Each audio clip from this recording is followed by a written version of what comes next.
Welcome back. Today we peel back the glamour to reveal the brutal truth behind the wedding of the century, a story not of romance, but of possession. Rita Hayworth, once the goddess of love whose face was imprinted on the atomic bomb, ultimately met a tragic end at the hands of a playboy who treated his wife like a commodity. For Prince Aly Khan, possessing Rita was akin to acquiring a limited edition supercar to satisfy his thirst for fame. He coveted the glamorous exterior, the goddess, but had little patience for the human engine within. To him, her need for affection wasn't a marriage struggle. It was a malfunction in an expensive toy, and he eventually discarded her in the junkyard of loneliness to make room for newer models. The collision of these two lives was not a meeting of souls, it was a crash between a woman running from her own shadow and a man chasing the sun. Rita Hayworth traveled to the French Riviera in 1948 not to find a husband, but to find a sanctuary, escaping the wreckage of her marriage to Orson Welles and the tyrannical grip of the Hollywood studio system that had manufactured her. She was exhausted, a woman hollowed out by years of being treated as a product by studio executives who had painfully electrolyzed her hairline and starved her body to fit a mold. And she arrived in Europe desperate for anonymity, hiding behind dark glasses and wide-brimmed hats, praying to be invisible. But invisibility was the one luxury her fame would not afford her, especially not when she was being tracked by a predator with the resources of a nation-state. Aly Khan knew she was coming before she even landed, utilizing his vast network of social spies and gossip columnists to pinpoint her location, treating her arrival not as a visit from a tourist, but as the delivery of a high-value asset to his territory. He arranged their meeting with the tactical precision of a military operation, utilizing the legendary gossip columnist Elsa Maxwell as his broker to ensure that he would be seated next to the love goddess at a dinner party in Cannes. When Rita walked into the room, shy and retreating, looking for a corner to hide in, she was instead steered directly into the orbit of the prince, who turned the full force of his charm upon her like a spotlight. To Rita, who was accustomed to the coarse, transactional abuse of Hollywood moguls who screamed and demanded, Aly Khan felt like a hallucination. He was suave, impossibly wealthy, and treated her with a deferential worship that she mistook for respect. She did not realize that a collector always handles a new acquisition with white gloves, not out of love for the object, but to preserve its market value. He overwhelmed her defenses not with emotional intimacy, but with a shock and awe campaign of material wealth, sensing immediately that she was a woman deeply insecure about her own worth and safety. He moved to fill the void in her life with excess, inundating her hotel suite at the Hotel de Cap with hundreds of red roses every single day, a relentless display of affection that left no surface uncovered, and creating an atmosphere that was overwhelming rather than romantic. It was a display of dominance disguised as romance, a signal that his resources were infinite and that he could alter her physical reality on a whim. Rita, who had spent her life begging for raises from studio heads and worrying about the stability of her career, was dazzled by this careless display of power, seeing in Aly Khan a fortress, a man so rich he could not possibly want anything from her, a man who stood above the grubby commerce of the film industry. She made the fatal error of believing that because he didn't need her money, he wouldn't exploit her, failing to understand that the currency of the aristocracy is not cash but status, and in that economy, she was the most valuable coin in the realm. The courtship that followed was a high-speed test drive along the cliffs of the Mediterranean, where Aly Khan placed Rita in the passenger seat of his Alfa Romeo and drove at terrifying speeds, laughing as the tires screeched against the precipice.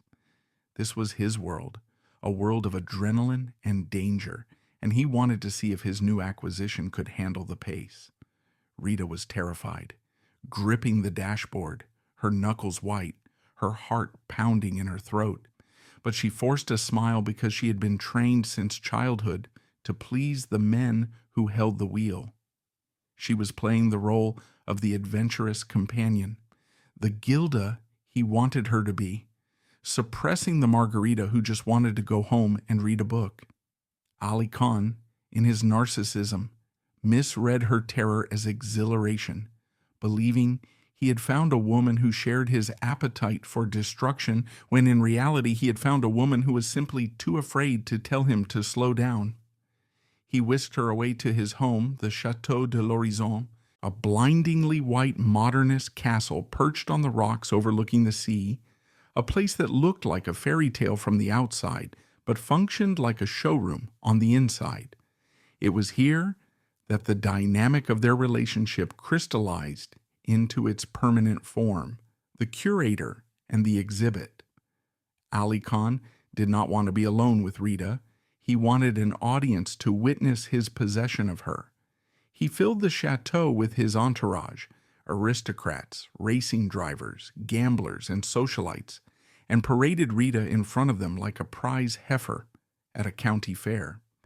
He watched the eyes of other men as she entered the room, feeding on their envy, his chest swelling with the pride of ownership. He was not looking at her, he was looking at them looking at her. The isolation of Rita Hayworth within this crowded castle was absolute and designed by neglect. The language of the house was French, a language Rita did not speak, and Aly Khan, fluent in multiple languages, made no effort to translate for her or integrate her into the conversation. He would sit at the head of the table, holding court in rapid-fire French, laughing at inside jokes with his friends, while Rita sat in silence, a frozen smile plastered on her face, drifting in a sea of incomprehension. She became a piece of breathing furniture, a beautiful mute statue placed at the table to enhance the aesthetic of the room. This was the trophy wife syndrome, in its purest, most brutal form.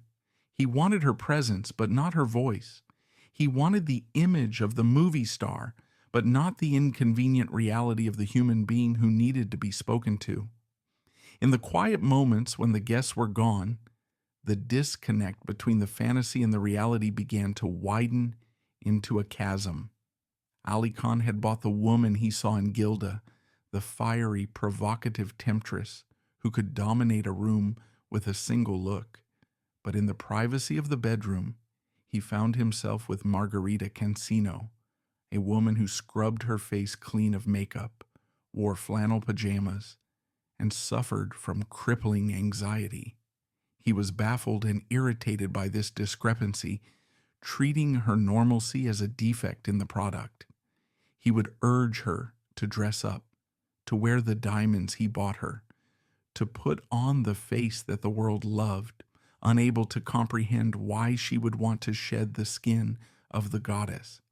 He was a man who lived entirely on the surface, and he demanded that she stay on the surface with him, resenting her depth because it ruined the illusion he had purchased. Rita, for her part, clung to him with the desperation of a drowning woman clutching a piece of driftwood, misinterpreting his controlling nature as protectiveness.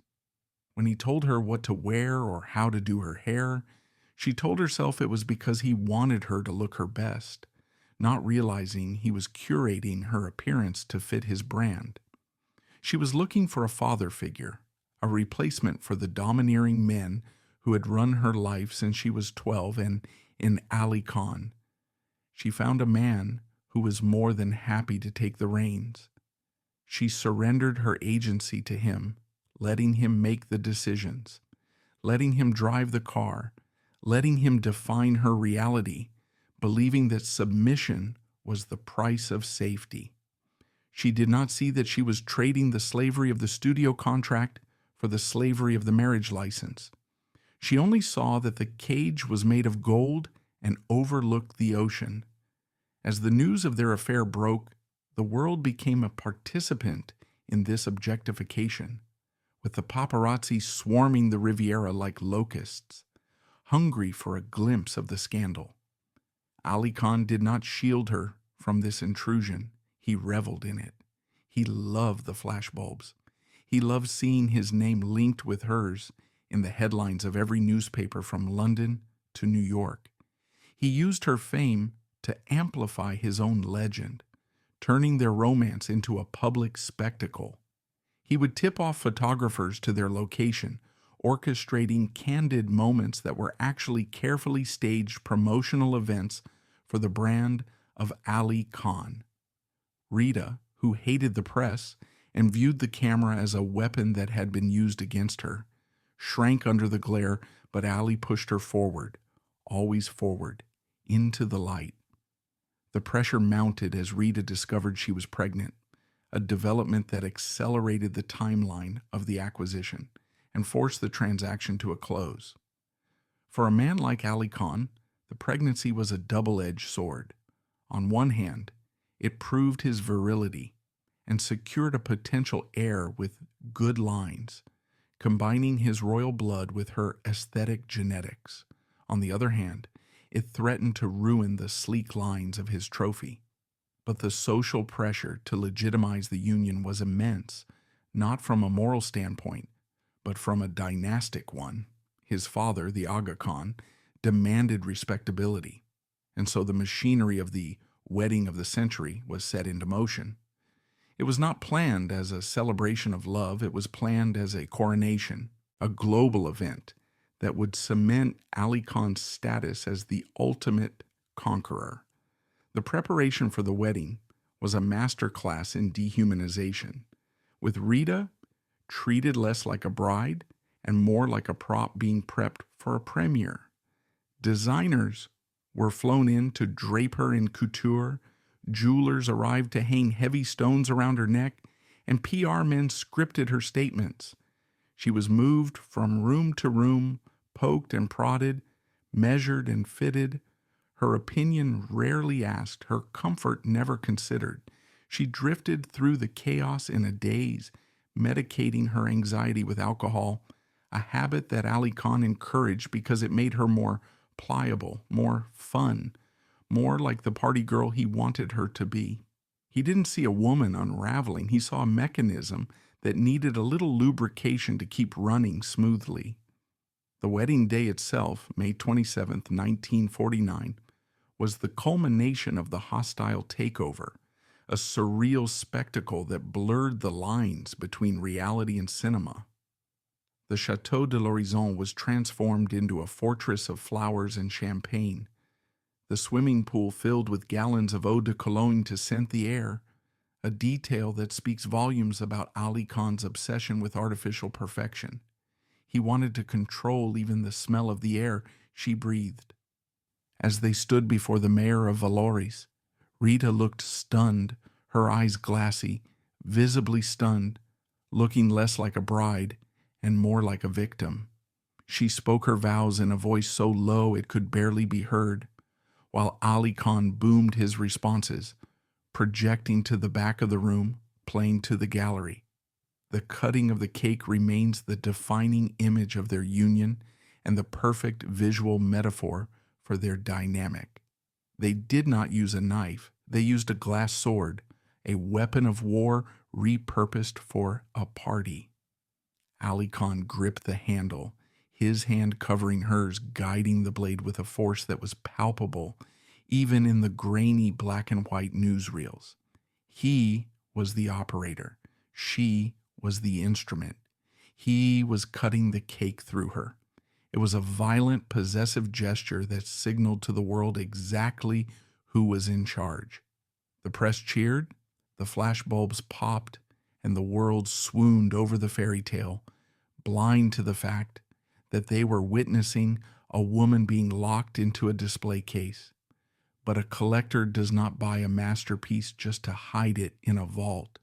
Once the papers were signed and the cake was cut, it was time to put the acquisition on the road, to parade the trophy before the world, regardless of whether the engine was ready for the strain. The honeymoon period of most marriages is a time of sequestration, a private retreat where two people knit their lives together away from the gaze of the world. But for Prince Aly Khan, sequestration was counterintuitive to the very purpose of the acquisition. One does not buy the hope diamond to keep it locked in a dark safety deposit box. One buys it to wear it to the opera, where the light can catch its facets. Consequently, the weeks following the wedding of the century were not spent in intimacy, but in a relentless high-velocity exhibition tour that rivaled a royal coronation or a studio press junket. Aly Khan packed his new bride into his fleet of luxury cars and paraded her through the playgrounds of the European aristocracy, Deauville, Paris, Biarritz, treating her less like a wife and more like a traveling exhibit of American exoticism, a trophy to be displayed on the mantelpiece of the continent. The destination was always the race course, as Aly Khan lived his life to the rhythm of hoofbeats and betting slips, and he needed Rita by his side not for her companionship, but for her luck and her optics. At the Deauville tracks, he would position her in the owner's box, framing her against the railing like a figurehead on the prow of a ship, instructing her on how to hold her binoculars, how to wave to the crowds, and how to smile for the photographers who tracked their every movement. This was the maintenance of the brand, as he knew that his status as a playboy prince was amplified by her presence. She was the ultimate accessory, a flash of Hollywood red in a sea of gray European nobility, the neon sign that announced his arrival before he even stepped out of the car. But for Rita, this parade was a distinctive form of torture. A woman who suffered from social anxiety so severe it often manifested as physical nausea, who hated crowds and the feeling of being watched. In Hollywood, she had learned to disassociate when the cameras rolled, turning on the Rita persona like a light switch, but that was work with a start time and an end time. With Aly Khan, the cameras never stopped rolling, the performance was continuous, and when she gripped his arm until her knuckles turned white, whispering that she felt like an animal in a zoo, he would simply pat her hand with the condescending affection of a man calming a skittish thoroughbred. It was during this period that the collector's dynamic shifted from acquisition to modification, a common phase in the psychology of the super-rich collector, where the belief takes hold that even a masterpiece can be improved upon, or rather, tailored to fit the specific decor of the owner's life. Aly Khan had bought Rita Hayworth because she was the ultimate American sex symbol, but once he had her sequestered in his European palaces, he decided that American was actually a synonym for vulgar. He began a systematic campaign to refinish the object, stripping away the very characteristics that had made her famous in an attempt to mold her into a respectable European aristocrat. The primary target of this renovation was her hair, her trademark cascading mane of auburn glory, insured by Lloyd's of London and worshipped by fans, which Aly Khan deemed messy and too Hollywood. He brought in high-end Parisian stylists who looked at Rita with disdain, urging her to cut it short, to darken it, to tame the wildness, effectively trying to domesticate the wild animal, and killing the spirit that made it beautiful. He attacked her wardrobe with similar ruthlessness, despising the comfortable clothes she preferred and dragging her to the ateliers of Jacques Fat and Christian Dior, treating her like a mannequin. He chose the fabrics, the cuts, and the colors, ignoring her protests that the gowns were heavy or restrictive, dressing a doll so that when he looked at her, He saw a reflection of his own taste rather than hers. While he stripped away her American style, he also enclosed her in a wall of silence. At dinner parties amidst the polyglot elite, Rita remained a decorative object, seen, admired, but utterly unheard. To his friends, she appeared simple, perhaps even dim-witted, a beautiful vacuous doll, which suited Aly's ego perfectly because he didn't want a partner who could debate politics. He wanted a partner who signaled his virility. However, the precise curation of his new exhibit was about to be interrupted by a biological reality that no amount of money could control. The arrival of a child would fundamentally alter the physics of the household. The birth of Princess Yasmin Aga Khan in December 1949 should have been the moment the transaction was solidified into a family, but instead it marked the moment the asset was officially moved from the showroom to the storage facility. The arrival of the child fundamentally altered the physics of the household at the Château de l'Horizon, introducing a biological reality that Prince Aly Khan found utterly incompatible with his lifestyle of high-speed hedonism. For Rita, the nursery became a bunker, the only room in the sprawling white castle where she felt a semblance of agency. Yet even there, the shadow of the Khan dynasty loomed large. She was attempting to mother her child with the fierce protective instinct of a woman who had never known safety herself, but she was doing so in a fishbowl, surrounded by nannies appointed by the Aga Khan, servants who reported to her husband, and a social circle that viewed breastfeeding as a peasant activity best left to the help. Aly Khan looked at the infant and saw a dynastic obligation fulfilled. He looked at his wife and saw a ruined aesthetic. The postpartum reality of Rita Hayworth, the fatigue, the softness, the milk-stained robes, was an affront to the collector's eye, which had purchased the sleek, dangerous silhouette of Gilda. He found the domesticity suffocating, a grinding friction against his desire for perpetual motion. He did not know how to sit still in a room with a crying baby and a tired woman. His entire nervous system was wired for the adrenaline of the racetrack and the casino.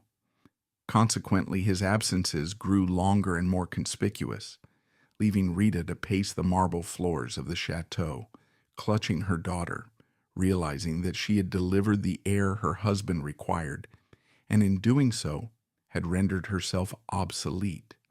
She had transitioned from the trophy on the arm to the mother in the nursery, a demotion in status that, in the cruel hierarchy of Aly Khan's world, was fatal to the romance. But a collector does not simply discard a valuable item just because it has lost its novelty. He finds a new way to display it. In 1950, seeking to reinvigorate the utility of his acquisition, and perhaps to remind the world of his ownership, Aly Khan decided to take Rita on a grand tour of Africa. This was not a vacation, it was an imperial procession. The Aga Khan III was not just a wealthy man, he was the spiritual leader of the Ismaili Muslims, a figure of divine significance to millions of followers across the continent. Aly Khan, as his son and heir apparent, needed to show his face to the faithful, and he decided to bring the Hollywood love goddess along as his consort. It was the ultimate cross-promotion, the spiritual royalty of the East meeting the cinematic royalty of the West, a traveling circus of glamour designed to dazzle the subjects of the Imamate. The journey was a disorienting mix of heat, dust, and worship that further dissociated Rita from her own reality. They traveled to Cairo, to Kenya, to the heart of the Ismaili communities, moving like gods through crowds of people who reached out just to touch the hem of their clothes. For Rita, who was accustomed to the flashing bulbs of paparazzi and the screaming of autograph hunters, this was a different frequency of fame. The people in the villages did not know Gilda. They knew she was the wife of the prince, a woman chosen by the bloodline of the prophet. They looked at her with a reverence that terrified her. Inside the royal enclosure, however, the deity was crumbling. The heat was oppressive, a physical weight that pressed down on her already fragile psyche. Aly Khan thrived in this environment. He was the prodigal son returning to his kingdom, energized by the adoration, holding court with tribal leaders and colonial officials, switching effortlessly between dialects, laughing, drinking, and basking in the power of his birthright. He treated Rita less like a wife and more like a cultural artifact, parading her before crowds who viewed her with a terrifying reverence. She sat on daïses for hours under the scorching sun, a silent icon imported from Hollywood. Isolated by language and overwhelmed by the absolute devotion the Ismailis showed her husband, she felt like an imposter in a holy land, a showgirl dressed up in modest silks, sweating through her clothes, terrified that at any moment the curtain would fall and they would see she was just Margarita Cancino from Brooklyn. The cultural dissonance was shattering. Rita witnessed a level of wealth and power that made Hollywood look like a cheap carnival. She saw the Ismailis weigh the Aga Khan in diamonds, a literal manifestation of human value measured in cold, hard carbon. She saw the absolute devotion of the followers, a devotion that Aly Khan took for granted as his due. It reinforced her feeling of smallness. In Hollywood, she was a commodity, yes, but she was a valuable one who could negotiate a contract. Here, she was a speck of dust in the eye of a dynasty that had existed for centuries. If Aly Khan decided to leave her in the desert, who would stop him? If he decided to take her daughter and vanish into the network of Ismaili palaces, what lawyer could help her? The vastness of Africa brought the reality of her entrapment into sharp focus. She was thousands of miles from home, in a land where her husband's word was law, and she had no allies. The safari aspect of the trip was particularly grotesque in its symbolism. Aly Khan loved to hunt. He loved the blood sport, the chase, the kill. He took Rita into the bush, expecting her to share his enthusiasm for bringing down big game. She hated it. She hated the guns, the noise, the violence. She watched him track a lion with the same intensity he had once used to track her, and the parallel was impossible to ignore. He was a predator by nature. He enjoyed the domination of living things, whether it was a lion on the savannah or a woman in a hotel room. The thrill was in the subjugation. Rita sat in the Jeep trembling, hiding behind her sunglasses, realizing that she was married to a man who viewed empathy as a weakness. He displayed the lion's head on his wall, just as he displayed Rita in his castle. The distinction was merely one of taxidermy. Upon their return to Europe, the veneer of the marriage began to crack openly. The Africa trip had exhausted Rita, but it had energized Aly. He felt he had done his duty, shown off his prize to the empire, and now he was entitled to return to his playboy ways. The open marriage phase began not with a discussion, but with a fait accompli. Aly Khan simply stopped pretending to be monogamous. He operated on the aristocratic principle that fidelity was a bourgeois concept, applicable to the middle classes but irrelevant to princes. He resumed his nightlife with a vengeance, turning the Château de l'Horizon into a revolving door of socialites, actresses, and models. The cruelty of his infidelity lay in its visibility. He did not hide his mistresses in secret apartments. He invited them to lunch. He danced with them at the casino in Cannes while Rita sat at the table. He treated Rita's presence not as a deterrent, but as a challenge to his other conquests, a way of saying, I have the love goddess at home, and I am still choosing you tonight. It was a triangulation of humiliation. He used Rita to make the other women jealous. and he used the other women to make Rita insecure. He pitted the women against each other while he sat in the center, the sun around which these beautiful, desperate planets revolved. When Rita attempted to confront him, relying on her American sensibilities of marital loyalty, Aly Khan gaslighted her with the skill of a master manipulator. He told her she was being provincial. He told her she didn't understand the European way of life. He framed her jealousy as a character flaw, a symptom of her lack of sophistication. "You are acting like a shop girl," he would say, his voice dripping with class condescension. He made her feel that her desire for a faithful husband was a gauche, embarrassing demand, dismissing her needs as a lack of sophistication. He twisted her reality until she began to doubt her own sanity. Was she crazy? Was she demanding too much? She was a woman who had been trained to please men, and now the man she had married was telling her that her emotions were wrong. She tried to suppress her pain, to drink it away, to numb herself into being the cool wife he wanted. But the humiliation was a slow poison. The nights at the chateau became a nightmare of loneliness. Rita would sit in her room, hearing the sounds of the party downstairs, the clinking of glasses, the laughter of women speaking French, the music drifting up from the terrace. She was the lady of the manor, yet she was in exile in her own home. She would look in the mirror and see Gilda staring back, the hair, the eyes, the lips that the world worshipped, and she would feel a surge of self-hatred. Gilda was the reason she was here. Gilda was the bait that had trapped her. If she were just Margarita, she might be poor, but she would be free. She began to hate her own reflection. She hated the beauty that had made her a collectible.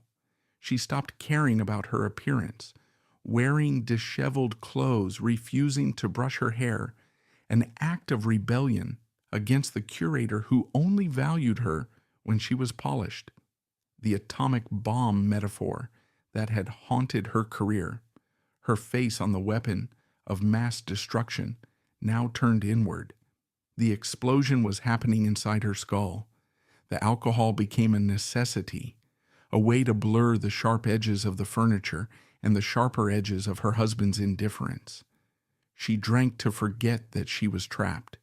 She drank to forget the look on Aly's face when he looked at her, a look that had shifted from hunger to boredom to active annoyance. She was a depreciating asset that was costing him too much in emotional maintenance. He wanted to put her in storage, but she wouldn't stay quiet. She was a statue that insisted on crying, and there is nothing more annoying to a collector than a piece of art that leaks. But the true horror began to take shape, not around her marriage, but around her daughter. The Aga Khan and the Khan family began to take a keen interest in Yasmin. To them, the child was not Rita's daughter. She was a Khan. She was a descendant of the prophet. She was royal blood. Rita began to notice the way they looked at the child, possessively, assessing her potential. Conversations were held in French and Arabic about the child's future, conversations Rita was excluded from. They spoke of educating her in Europe, of raising her in the faith, of ensuring she understood her heritage. Rita realized with a jolt of primal terror that she was merely the vessel. The collector had bought the car, yes, but what he really wanted was the engine parts to build a new model. She had served her biological purpose. She had delivered a healthy, beautiful child with the aesthetic genetics of a movie star and the bloodline of a prince. In the eyes of the dynasty, her job was done. She was the surrogate, the incubator. Now that the product had been delivered, the packaging could be discarded. The threat was never explicitly stated in a legal document, but it hung in the air like the scent of ozone before a storm. Aly Khan would make offhand comments about how Yasmin belonged to the world, how she would spend her summers with his father, how she would need to be separated from the vulgarity of Hollywood. He began to undermine Rita's authority as a mother, countermanding her instructions to the nannies, laughing when Rita tried to impose discipline. "She is a princess," he would say. "She does not need to listen to you." He was driving a wedge between mother and child, preparing the ground for the separation. This was the awakening of the sleeping giant within Rita Hayworth. She could endure the abuse for herself. She had endured it from her father, from Harry Cohn, from Orson Welles, but she could not endure it for her daughter. She looked at Yasmin and saw a miniature version of herself, another innocent girl about to be fed into the grinder of male ego and dynastic ambition. She remembered the dance studios of Tijuana. She remembered the feeling of being 12 years old and owned by her father. She vowed, with a ferocity that surprised even herself, that Yasmin would not be a collectible. Yasmin would not be a trophy. Yasmin would be a person. The atmosphere in the chateau shifted from neglect to danger. Rita began to feel that she was being watched, not just by the press, but by the household staff. She felt that her movements were being reported. She suspected that if she tried to leave with the child, she would be stopped. The gilded cage had locked. The key was in Aly Khan's pocket, and he was currently in Paris with another woman. She was a prisoner in a castle on a cliff with millions of dollars in jewelry, but no cash, surrounded by people who viewed her as a temporary inconvenience. The realization that she had to escape did not come as a sudden epiphany, but as a slow, cold dawning of necessity. It was a mathematical calculation. If she stayed, she would lose her mind to alcohol and her daughter to the Khans. If she left, she would face the wrath of one of the richest men on earth. She would face a legal battle against a family that owned judges and politicians. She would be dragged through the mud by the press. But she looked at the sleeping face of her daughter and knew the math was simple. The cost of staying was her soul. The cost of leaving was just money and reputation. She had lost her reputation long ago when she took off that glove in Gilda. She had nothing left to lose but the child. She began to plot. She had to be Gilda now. She had to be the actress. She had to pretend that everything was fine, that she was happy, that she was too drunk or too stupid to notice what was happening. She had to lull the jailers into a false sense of security. She stopped complaining about the mistresses. She smiled at the dinners. She played the part of the submissive, broken wife, all while her mind was racing, counting the guards, checking the schedules, looking for the crack in the wall. The collector thought he had broken her spirit, but he had forgotten that before she was a statue, she was a survivor. Margarita Cancina was waking up, and she was preparing to steal back the only thing in the collection that truly belonged to her. The plan was formed in silence, fueled by a mother's terror. Now she had to perform the greatest role of her career, acting like a compliant trophy while plotting a heist that would shake the foundations of the Khan dynasty. By the spring of 1951, the silence in the Château de l'Horizon had shifted from the awkward quiet of a failing marriage to the tense, pressurized silence of a hostage situation where the conflict was no longer about love, neglect, or infidelity. Human problems that Aly Khan had long since ceased discussing with a wife he viewed as furniture, but had become geopolitical and theological, centering entirely on the 18-month-old child, Princess Yasmin. To Rita Hayworth, Yasmin was a baby girl who needed her mother, but to the House of Khan, she was a strategic asset in a centuries-old lineage, a new acquisition that required proper filing within the dynasty.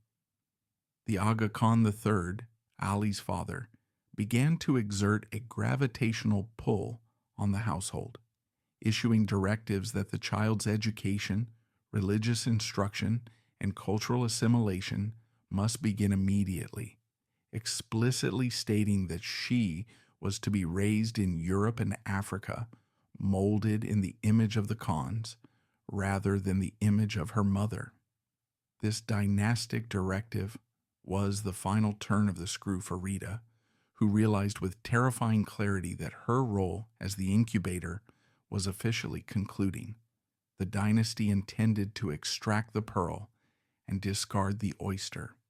Aly Khan, usually dismissive of his father's strictures when they applied to his own vices, was surprisingly rigid when it came to his daughter, speaking of Yasmin's future with a certainty that excluded Rita entirely, mentioning boarding schools in Switzerland and summers in Kenya, and dropping the word unsuitable to describe a Hollywood upbringing. That specific word triggered a latent trauma in Rita, echoing the studio executives who had called her hairline and name unsuitable, signaling that she was about to be erased from the narrative of her own child's life, reduced to a visitor subject to the whims of the prince. The collector was preparing to move the new acquisition to the permanent collection and archive the old one in the basement. Planning an escape from a man like Aly Khan, who possessed the resources of a nation-state and the paranoia of a jealous owner, required the cunning of a spy and the acting ability of a movie star, forcing Rita Hayworth to give the performance of her life. She had to convince her husband, a man who prided himself on his ability to read women, that she was broken, submissive, and utterly defeated. So she stopped asking about the other women, stopped complaining about the long nights he spent at the casino, and feigned a lethargic acceptance of her gilded cage. She spent her days painting in the garden, looking for all the world like a woman who had resigned herself to the life of a decorative object, a tactical passivity designed to make the hunter careless. Behind the mask of the depressed trophy wife, Rita was frantically calculating her resources, facing the cruelest irony of her position. She was married to one of the richest men on earth, yet she was cash poor because Aly Khan paid for everything directly: the clothes, the food, the travel, while rarely giving her access to liquid currency, a classic method of financial control. She began to squirrel away money, selling small pieces of jewelry she had bought herself before the marriage, and saving the small allowances given for household expenses, hoarding freedom dollar by dollar, and hiding it in the lining of her suitcases like a prisoner preparing for a breakout. She knew she couldn't rely on friends, as Aly's social circle was loyal to the prince, and her own Hollywood allies were thousands of miles away, leaving her to operate behind enemy lines. She concocted a pretext to leave the chateau, telling Aly she needed to visit her family in the United States and handle some lingering business with Columbia Pictures that might generate revenue, playing on his interest in money and his ego. Aly, distracted by the upcoming racing season and unable to conceive that his trophy would ever run away from the winner's circle, viewed the trip not as a flight risk, but as a temporary leave of absence for a boring asset. He believed he held the ultimate leverage in the child, assuming Rita wouldn't dare take Yasmin without his permission. But he underestimated the desperation of a mother who saw the walls closing in. The actual escape in March 1951 was a chaotic, terrifying affair that stripped away the last vestiges of Hollywood glamour, as Rita packed in secret, leaving behind the couture gowns and heavy furs that marked her life as a princess, liquidating her own inventory to save her soul. She boarded the RMS de Grasse, a French ocean liner bound for New York, stepping onto the gangplank holding Yasmin not as a wife, but as a fugitive committing what the Khan dynasty would view as the kidnapping of royal property. The journey across the Atlantic was a week-long panic attack where every crackle of the radio sounded like a legal injunction or an order for the ship to turn around, leaving Rita to hide in her cabin, clutching Yasmin, suspended between a continent that wanted to own her and a continent that wanted to exploit her. Aly Khan's reaction to the news was not heartbreak, but the cold fury of a man whose property had been stolen. He was baffled, telling the press he loved his wife while simultaneously activating legal teams in London, Paris, and New York to compel the return of the asset, viewing her flight as a breach of contract rather than a romantic tragedy. When the DeGrasse docked in New York on April 2, 1951, the reception was not a welcome home party but a media riot, with reporters swarming the pier to document the royal split, shouting invasive questions at a haggard Rita who stepped off the boat with no prince to shield her. The narrative shifted instantly from the Cinderella story to the failed wife, with the press scrutinizing her bags and gray hairs, noting that the love goddess looked tired and old, a penalty for the trophy wife who walks off the shelf and loses the protection of the owner's status. Back in America, Rita was free from the chateau but shackled by poverty, as Aly Khan cut off her funds the moment she left, forcing her to face the humiliation of crawling back to the only other man who had ever owned her, Harry Cohn. She was forced to make a humiliating phone call, begging the man who had abused her, the man who had abused her and bugged her room, for a job to pay for her divorce lawyers. Cohn relished the moment, welcoming her back with the smug satisfaction of a pawnshop owner, seeing a desperate customer return, reinstating her contract on his terms. Her return to the screen in Affair in Trinidad was not a triumphant comeback, but a forced labor camp, a blatant ripoff of Gilda designed by the studio to resell the old product by putting her in similar gowns and making her sing similar songs. But the woman on the screen was different. The joy was gone, replaced by a hardness in her eyes. Performing the love goddess routine with the grim determination of a woman working a factory shift, selling her sexuality to pay for her daughter's freedom. The divorce battle was a spectacle of international law, with Aly Khan offering millions for the return of the child and Rita refusing every cent to keep Yasmin in the United States, fighting for full custody while dancing in heels until her feet bled to pay the legal fees. The dichotomy was stark. By day, she was the glamorous sex symbol. By night, she was a frantic mother terrified that a judge would side with the prince. The press coverage was vicious, with Aly playing the victim in Europe while Rita stayed silent, letting the stress eat her alive and driving her deeper into alcoholism as a survival mechanism. As she tried to rebuild her career, she faced the cruel reality that the market had moved on to Marilyn Monroe and Elizabeth Taylor, leaving Rita Hayworth at 34 to be considered old and used goods by a Hollywood that viewed her domestic failure as a depreciation of her value. Harry Cohn punished her for this by cutting her budget and putting her in worse movies, squeezing the last drops of profit from the fading asset. The escape saved Yasmin, but it broke Rita, burning out her last reserves of resilience after a lifetime of moving from one controller to another. She drifted into disastrous, short-lived marriages looking for a protector, but finding only exploiters, a car driven too hard by too many reckless drivers. Yet, in the midst of this wreckage, there was one victory no one could take away. She kept her daughter. The theft of the asset was the only successful business deal Rita Hayworth ever made, trading her career, her beauty, and her sanity to buy Yasmin's future, deciding that the line of abuse stopped with her.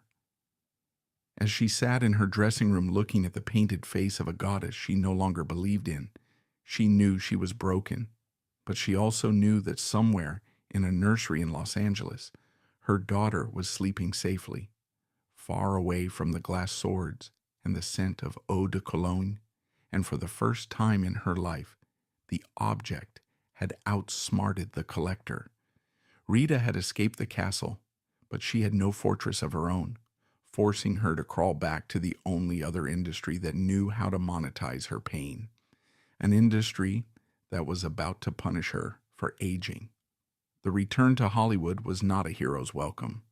It was a return to the assembly line for a machine that was beginning to show signs of critical wear. The divorce from Aly Khan was final. The custody of Yasmin was secured, but the victory felt like ashes in her mouth because Rita Hayworth was now a single mother in her 30s with depleted finances and a reputation that had been dragged through the mud of the European tabloids. She had walked away from the unimaginable wealth of the Aga Khan, refusing the hush money and the trust funds that would have required her to surrender her child, a moral triumph that left her practically destitute in the face of the studio system. Harry Cohn, the predator who had originally manufactured her image, welcomed her back to Columbia Pictures, not with benevolence, but with the sadistic satisfaction of a jailer watching an escaped prisoner be dragged back into the cell, knowing that she had nowhere else to go. He put her to work immediately, casting her in Salome, a biblical epic that was essentially a high-budget excuse to have the love goddess strip off 7 veils in Technicolor, a humiliating reprise of her role as the eternal temptress. To the public, Rita appeared as radiant as ever, her face plastered on billboards, her body draped in silks. But behind the eyes, the light was dimming. The experience with Aly Khan had fundamentally broken her faith in the concept of sanctuary. She had believed that a prince would save her from the wolves, only to discover that the prince was a wolf with better table manners. This betrayal left her drifting in a state of profound vulnerability. A woman who had been conditioned to define her worth through the gaze of men and who now felt that gaze turning critical. She was aging.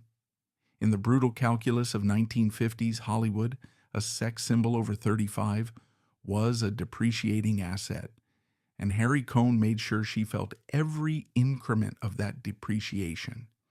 He criticized her weight, scrutinized her wrinkles, and cut her salary, treating her like a racehorse that could no longer run the Derby, but could still be trotted out for the county fair. In this vacuum of loneliness and insecurity, Rita sought a new protector, falling into the arms of singer Dick Haymes in 1953, a decision that baffled the public and terrified her friends. If Aly Khan was the negligent collector who abandoned his prize, Dick Haymes was the scavenger who stripped it for parts. Haymes was a failing crooner with a mountain of debt, a drinking problem, and a looming deportation order. Yet Rita looked at him and saw another project, another man she could save in the hopes that he would save her in return. It was a pathological repetition of the dynamic she had with her father and her previous husbands. She offered her fame, her money, and her body as a shield for a broken man, hoping to buy his loyalty. Haymes took it all. He took over her career, alienating her from the few allies she had left, and used her earnings to pay off his gambling debts and legal fees, effectively turning the love goddess into his personal ATM. The abuse in this marriage was physical and public. Haymes hit her. He screamed at her in restaurants. He controlled her movements with a jealousy that rivaled Aly Khan's, but lacked the aristocratic veneer. Yet Rita stayed, trapped by the shame of another failure and the terrifying thought that she deserved this treatment. She had been treated as an object for so long, first as a dancing doll by her father, then as a studio asset by Cohn, then as a trophy by the prince, that she had lost the ability to distinguish between love and exploitation. She believed that being possessed was the same as being cherished. The world watched in horror as the glamorous Princess Aly Khan transformed into the battered wife of a lounge singer, a spectacle that further eroded her market value and turned her tragedy into tabloid fodder. By the time she extricated herself from Hames in 1955, the internal damage was becoming visible. Rita had begun to drink heavily during her marriage to Aly Khan to numb the boredom and isolation of the chateau. But now the alcohol became a structural component of her day, a chemical wall she built to keep out the terrifying reality of her life. She drank to forget the beatings, she drank to forget the pressure of the studio, and she drank to silence the voice in her head that told her she was washed up. Hollywood, always quick to label women difficult or hysterical, branded her a drunk. Directors complained that she was slow on set, that she couldn't remember her lines, that she was erratic and moody. They saw a woman who was unprofessional. They did not see a woman who was suffering from the early stages of a neurological catastrophe. The tragedy of Rita Hayworth's later years is centered on a horrific case of mistaken identity. The world thought she was an alcoholic, but she was actually dying of Alzheimer's disease. In the 1950s and 60s, Alzheimer's was virtually unknown in people her age, and the symptoms, memory loss, confusion, emotional volatility, difficulty with language, mimicked the effects of severe intoxication. When Rita would fly into a rage on set because she couldn't remember the blocking, or when she would stare blankly at a script she had read a dozen times, everyone assumed she had been hitting the bottle in her trailer. She was mocked. She was pitied. She was fired from films. The industry that had manufactured her image now turned its back on her, deciding that the product was defective and fit only for the scrap heap. The reality of living inside Rita Hayworth's mind during this period was terrifying. She was a woman whose entire identity was built on her ability to perform, to memorize steps, to deliver lines, to present a perfect facade, and suddenly, the machinery of her brain began to dissolve. She would look in the mirror and recognize the face of Gilda, but she couldn't find the person behind it. She would stand in the middle of a room and forget where she was. She would look at the faces of her children and feel a terrifying blankness where recognition should be. And because no one knew what was wrong, she blamed herself. She believed the whispers. She believed she was going crazy. She believed she was a drunk. The gaslighting she had endured from men was now being perpetuated by her own biology. This decline coincided with the final stripping away of her assets. The money she had earned over a lifetime of labor, millions of dollars generated for Columbia Pictures, had been siphoned off by husbands, lawyers, and agents. She was living in a modest home, far from the palaces of the Aga Khan, worrying about bills, worrying about her daughters, Yasmin and Rebecca. The love goddess was alone, her beauty fading, her mind fracturing, surrounded by the memorabilia of a life that felt like it belonged to someone else. The posters of Gilda hung on the walls like portraits of a dead twin, a constant reminder of the perfection she could no longer achieve. Even in this diminished state, the objectification continued. Men still approached her, hoping to catch a glimpse of the legend, only to be disappointed by the confused, fragile woman they found. They wanted the fantasy. They didn't want the reality of a human being in decline. She would see the disappointment in their eyes, the same look she had seen in Aly Khan's eyes when she was pregnant, the look that said, "This is not what I paid for." It reinforced her lifelong belief that she was only valuable when she was beautiful and compliant. Now that she was neither, she felt she had no right to exist. Her daughter, Princess Yasmin, became the only anchor in this dissolving world. Yasmin, the child whose custody Rita had fought so hard to secure, now had to become the parent.